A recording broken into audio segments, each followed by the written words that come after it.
রাওয়ালপিন্ডিতে সিরিজের প্রথম টেস্টে বাংলাদেশের কাছে 10 উইকেটে হেরেছে পাকিস্তান।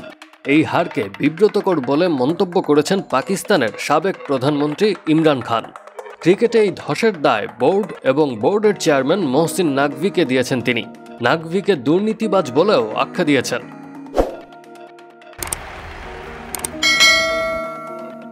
ইমরান খান সামাজিক যোগাযোগ মাধ্যমে লিখেছেন, দুবাইয়ে স্ত্রীর নামে মহসিন নাকভির $400 মিলিয়ন সম্পদ রয়েছে। তিনি গম ক্রয় কেলেঙ্কারির সঙ্গে যুক্ত। দেশের সবচেয়ে প্রতারণামূলক নির্বাচনে পেছন থেকে কলকাঠি নেড়েছেন। তার যোগ্যতা কি? তার অধীনে দেশের আইনের শাসন একেবারে ধ্বংস হয়ে গেছে।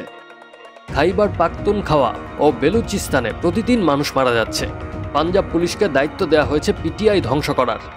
চোর ডাকাতদের এত ক্ষমতা দেওয়া হয়েছে যে তারা পুলিশ পর্যন্ত হত্যা করছে।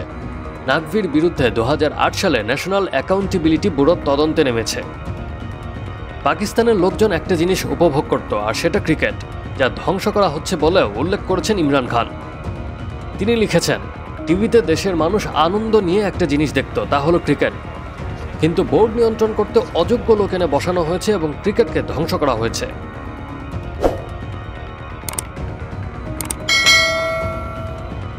ইমরান খানের মতে বাংলাদেশের বিপক্ষে হারের কারণ দুর্নীতিগ্রস্ত এই বোর্ড।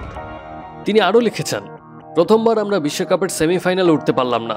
প্রথমবার টি-20 বিশ্বকাপের কোয়ার্টারে যেতে ব্যর্থ হয়েছে দল।